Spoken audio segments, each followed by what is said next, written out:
Blake Shoemaker. Welcome in to what will be, I guess, release Thursday. So we got this full schedule for our Titans, but most of all, I think you're more excited about a different team in Nashville. I may be slightly excited about the Nashville Predators and their playoff run. Ever so slightly. Ever so slightly. We had a really cool opportunity this past weekend. I accidentally, as funny as it's going to sound, accidentally entered a Nashville Predators contest, just thinking I was sharing a picture wearing my gear at work, which turned into them messaging me on my lunch break, inviting us out to watch the game on Saturday night, with basically a win and in scenario for a playoff spot. So last minute, dropped everything, cashed in some hotel points, didn't pay for the room, didn't pay for the tickets. Free trip to Nashville with a playoff spot on the line against the best team in the division. Very close fought contest. 1-goal game, 2.5 minutes to go. Carolina pulls the goalie. Everybody gets on their feet, going nuts, realizing if we can hang on. And then we score an empty netter with a minute to go and locked up a playoff spot, was able to be there for it. Just saying, if the Nashville Predators are watching this, every game I've attended, the Nashville Predators have won. I have never attended a Nashville Predators game in which they lost the game. Keep your boy in mind. If things start to kind of go sideways, I can come over and try to help you guys get back on track. Just throwing that out there, Nashville Predators. Undefeated. Yep.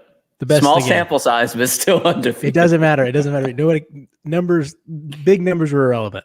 It's all about what's actually the 100% thing. Exactly. Batting 1,000, all those are great things.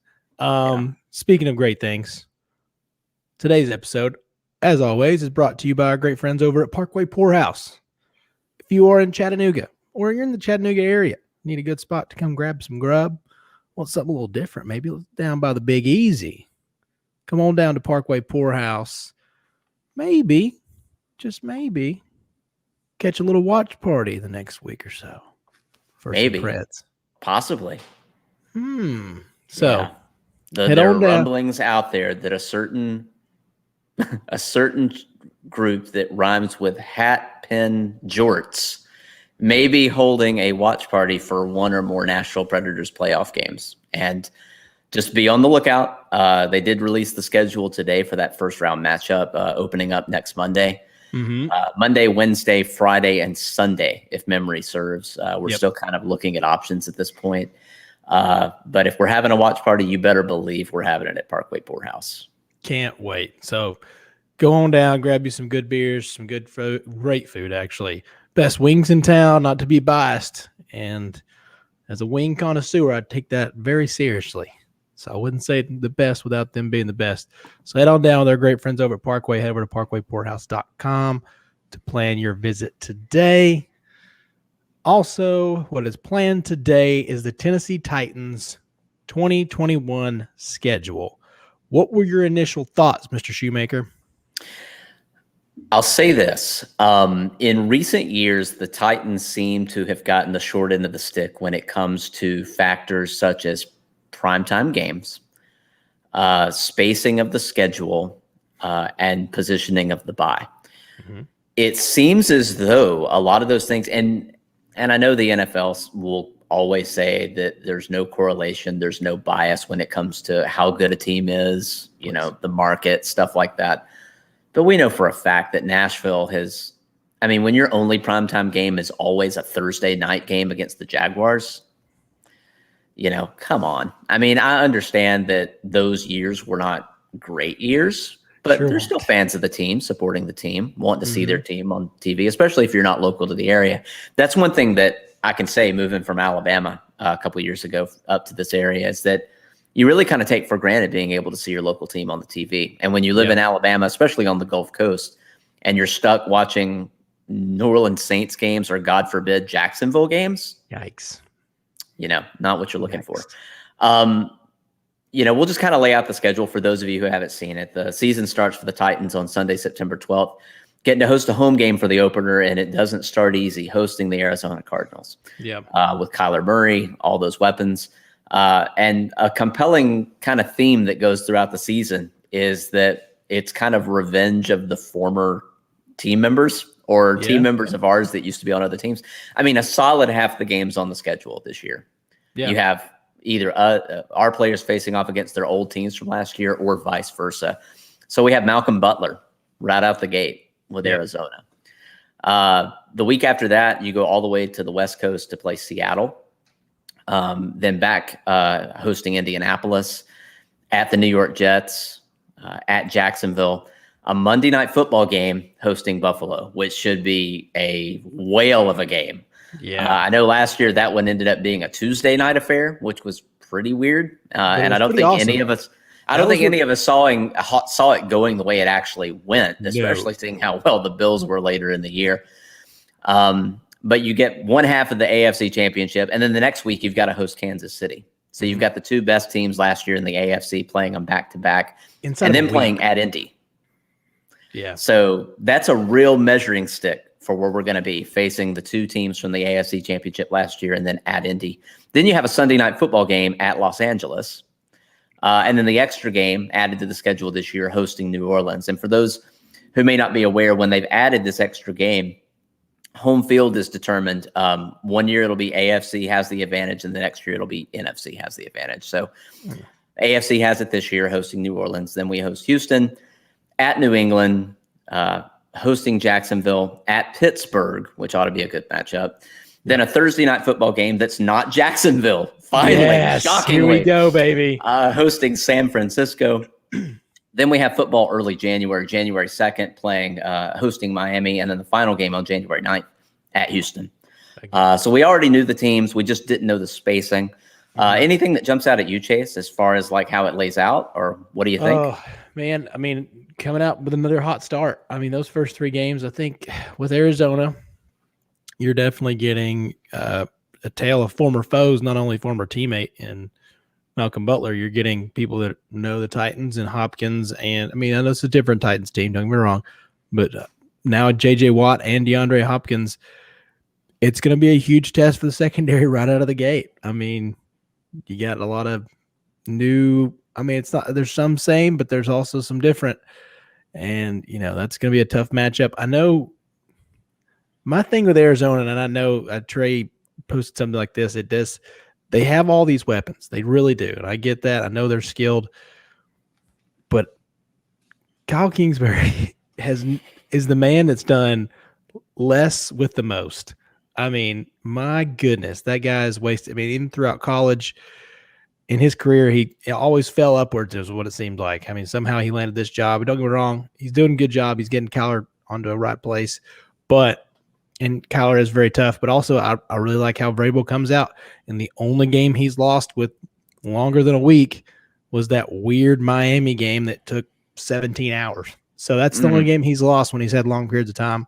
So I really look for that to be a really good test, but also a test that the Titans come out on top. So, but then I like traveling to Seattle early, that big long trip, getting that out of the way. And then you're playing the Colts, which we know how that goes. You're probably going to split with them no matter what. It's just the way the world works. Two easy ones, and then just as you mentioned earlier, that huge chunk, Bills down to even the Saints, that's where the Titans are going to make up their money. You know, if you get 3 out of that 5, that's really good. Yeah. But it wouldn't be surprised if you get 1 or 2. It's going to be a tough road. So do got a tough back half. You don't know what the Patriots are really going to be. You imagine they're going to be better than they were last year, but they also got their whole defense back. They have new weapons. They went out and spent money in free agency. It's the first time Bill's ever done that. So who knows, man? It's going to be a really tough schedule. I just don't see the hope and optimism of going 17-0 though. Yeah. I'll say that. I mean, I think it's too early to honestly start making predictions because we still have the infamous June 1st hanging out there that who knows what'll happen after June 1st. Yep. because I mean, you look at last year, who would have had us whipping the Bills? Who would have had us losing to Cincinnati? Mm-hmm. There are a lot of things. There's a lot of parity in the NFL. A couple things I noticed. I think it's great to have the Seattle road trip early in the season, but if you look at it, it's sandwiched between 2 home games. So you host Arizona, you go to Seattle, but then you get to host Indy. So you're not doing a big West Coast swing, which is really nice to not be away for too long. And then when you have the Sunday night game, of course, you're going to be in Los Angeles, but you have 2. Before that, you're playing at Indy, which is not too far. You get to come back to Nashville. You play at LA, and then you have 2 home games immediately after. So that's nice too. The positioning of the bye is the best in in forever. I don't remember the last time. I mean, we have a week 13 bye.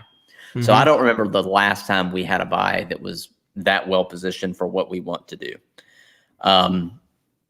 Looking at kind of late in the season, I mean, you have kind of Paul Kaharski pointed out, we have kind of a mini bye if you look at it. The San Francisco game on Thursday night is on December 23rd. Yeah. So you basically go into the Christmas weekend and then have the full week before you host another home game against Miami. So that's great.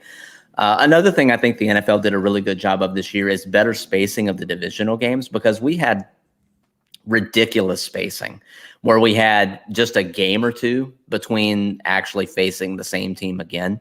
If you look at the Titans and the Colts, there are 4 games between them now. The Titans-Texans have 5 games between. Yep. And that's 6 weeks because there's the bye week also. And then the Titans-Jags have 7 games and 8 weeks between them. Big time. So I think they did a really good job of that. It's a very difficult schedule, not going to lie. Especially with the young secondary or the young overall defense, as we practically fired the entire defense from last year. Yep. We'll know what we have pretty early, and it'll be really cool to see how they kind of evolve and mesh over the course of the season. Yeah, it's going to be a lot of tests early, but then, or I guess 2 big tests early.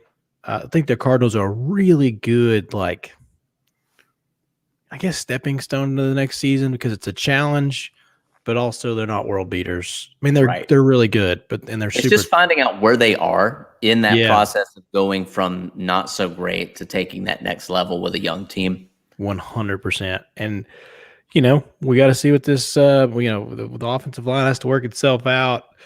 And that Cardinals D line's not too bad. So that's going to be a tough test early. I just don't know. I mean, you're getting Bills, Chiefs, and then Colts. And that's another one is I don't really see how, I don't know where the Colts are going to be. That's the big thing for me in this whole thing is, if you're going to just spitball for a fun thing, it's going to be like maybe 10-7 wins the division. I just don't know what this Colts team's going to be. I don't know how good Carson Wentz is going to be back getting the old coach and doing their thing up there. But that's a big question mark. Where do you see that team? Do you think Carson Wentz is more of himself last year, or do you think it was 2 years ago? I mean, I don't see how a change of team could immediately fix the issues. I mean, because it's not like he came over in the same season as his coach. There's been some change there. But it'll be interesting to see how they learn that offense, or how he learns that offense with the different weapons, with the different personnel. I mean, I don't think they will be awful. I mean, I think everybody agrees that it's a 2-team race in the division. Yeah. Houston is still an absolute dumpster fire, not knowing if Tyrod Taylor is going to be the guy, and not knowing what in the world is going to be happening with their starter. Yeah. And then Jacksonville is Jacksonville. And it'll be interesting to see how that goes with Urban Meyer at the helm. Even though we hate Jacksonville, it should be get your popcorn ready. I mean, especially hearing that they're going to sign Tim Tebow as a tight end this week. What were your thoughts on that real quick? Oh my gosh. Side segment, Tim Tebow. I have no problems with Tim Tebow, the person. Great guy, great character, great leader. One of the best college players we've ever seen in our lifetimes. He just didn't have the tools to make it at the next level. I mean, you kind of wish the best for the guy, because you don't want to wish ill will on somebody that's, such a good character guy. But to be out of the league for that long and to be playing baseball, in the minor leagues, and then all of a sudden to jump back into football, this is just This is what you're going to get with Urban Meyer. You're going to get unorthodox. You are going to get outside thinking, for better, for worse. He's going to hit on some things and he's going to crash and burn on some things. And maybe if things don't go well, he may have a cardiac event and resign. That seems to be a bit of a pattern of behavior. But seems about right. That and having terrible judges of character when it comes to hiring coaches. Terrible. Terrible, man. Also, early on, let's be honest, that Florida team, those were some rough characters, man. I cannot wait to see the documentary. I mean, do you realize who was on that roster at the same time? I recently heard. Gosh, I don't even remember what it was on. You had Pouncey, you had Keith Hernandez, you had Tim Tebow.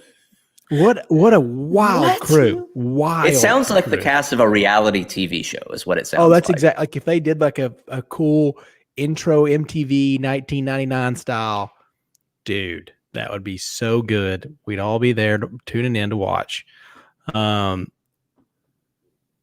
Question: we'll stay on this Tim Tebow thing for just a few minutes.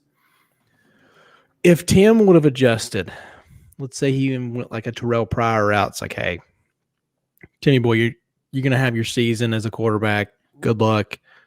He won a game. He won a playoff game. He beat a Pittsburgh team. Big win. He wasn't supposed to beat. Nope. Even though the throw was the easiest throw he's probably ever made in the NFL, it was a game-winning touchdown throw. So there's that.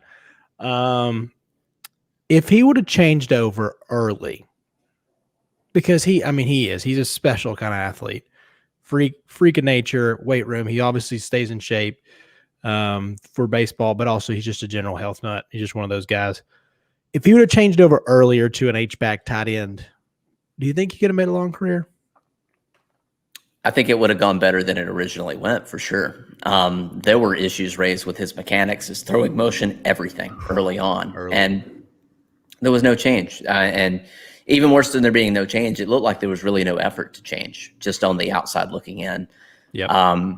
He did have that big win. He did have some moments. Like I said, I don't think anybody was actively rooting against Tim Tebow like we do some of these guys who, have trouble and, you just love to hate them almost. But I think that maybe if he had tried to make that conversion a little bit earlier, maybe it could have been a different story. I agree with you on that. Yeah.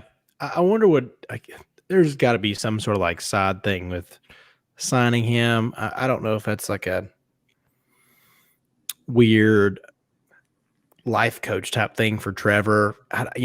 It's one of those things. He is 33, 34. So, even if he wasn't the greatest quarterback, sometimes, he does have a ton of knowledge. He's been studying film for years now, even with SEC Network and all this work he's done elsewhere. So, the guy is very knowledgeable, but I almost feel like it's another signing for just like an advisor role, but also playing tight end because he can. They're going to have a weird little team this year. They got some young guys, and I'm sure he's a locker room guy, and I'm sure that's what Urban thinks it is. He thinks it's college, so I'm going to be interested to see how he handles that team.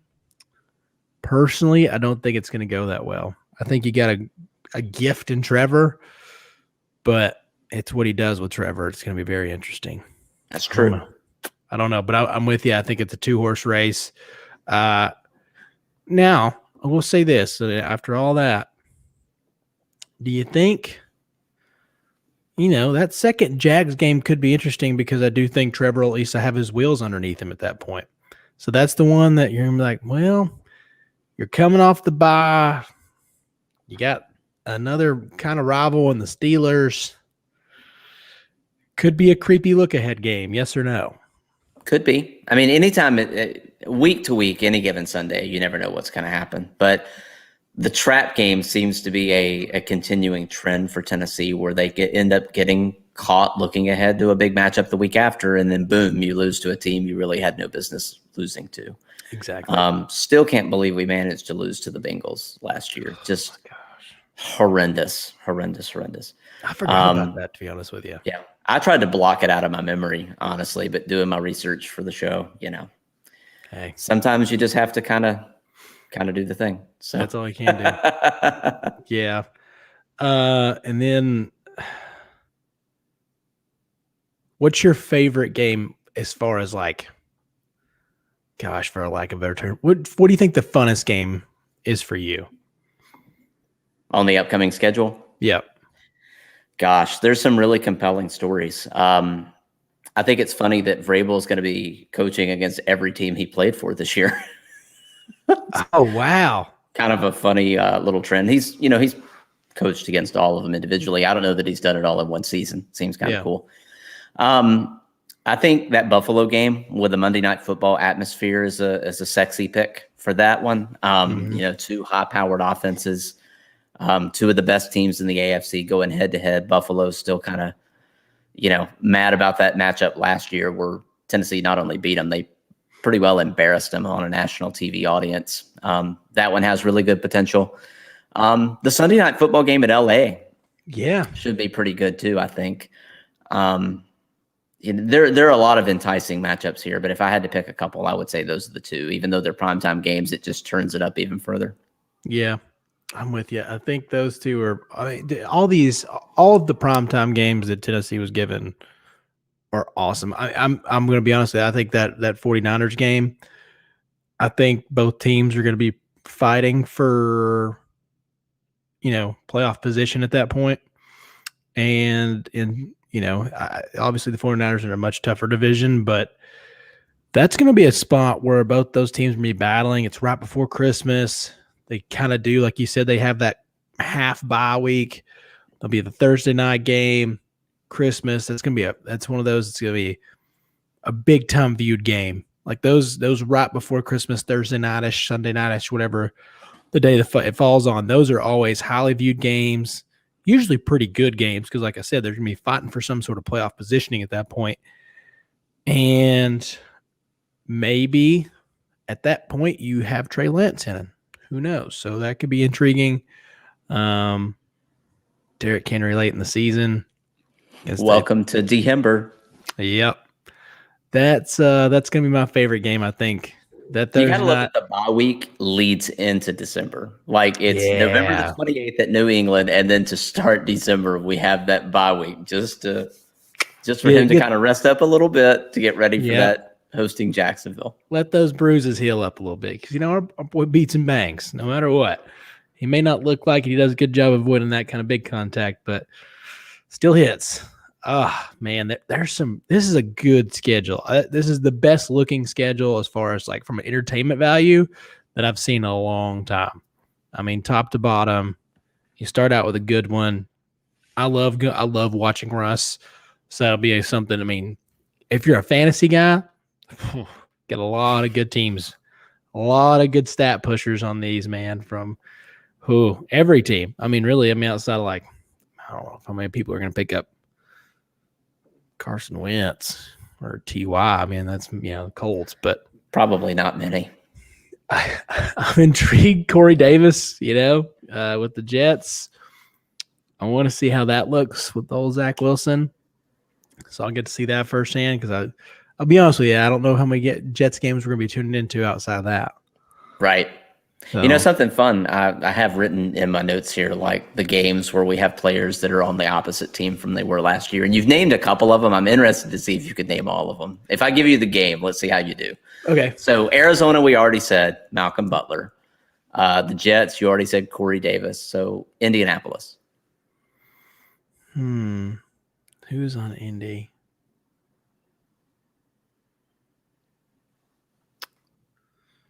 This is a game where an Indy player is on the Titans. Nico Autry. Yes, Autry. Okay, good. Yeah. All right. So let's. I thought you were saying Titan. No. These can be either. So I'm just going to say. Gotcha. These are all switcheroo games, and we'll see if you can get it before me saying which person went to which team. Okay. All right. So here's another easy one. New England. That would be. Wait, I don't even know who that is. Yes, you do. I'm losing it. Arguably our worst player loss of the season. We haven't addressed the need yet. Jono. Yes, Yeah, Johnny. yeah, yeah, Okay. yeah. Perfect. Dang, I was thinking. I Come don't on, know. man. I was struggling. I was struggling there for a second. All right. Pittsburgh. Oh, bud. There you go. There we go. There we go. All right. A little bit harder. A little bit harder. Los Angeles.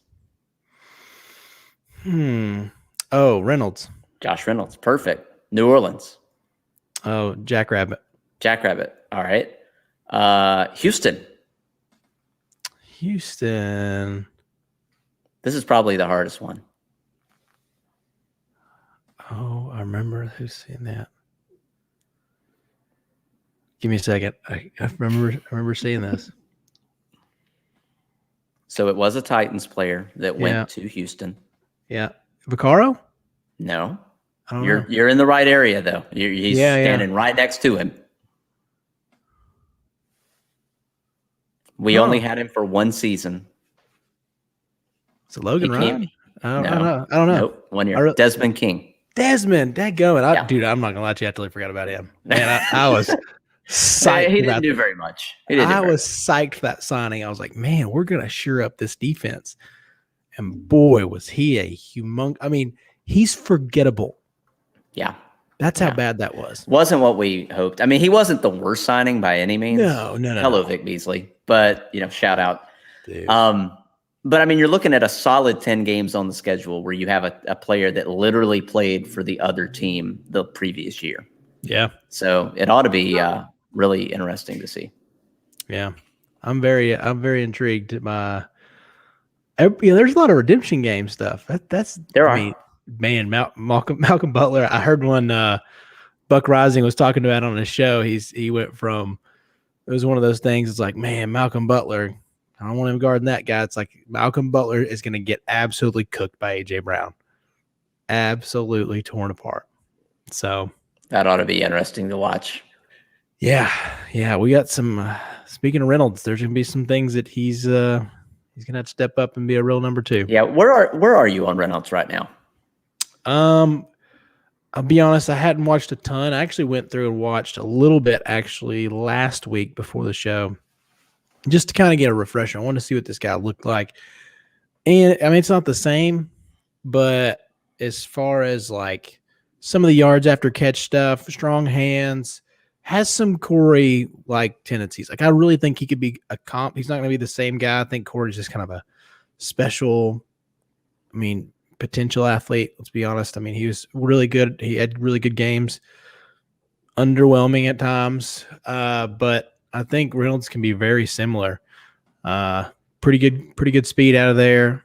Decent sized, not a monster. I think where Corey's so long and lean and athletic, Reynolds similar-ish, but not quite to the same stature. Like the upside of athleticism just doesn't look to me quite the same.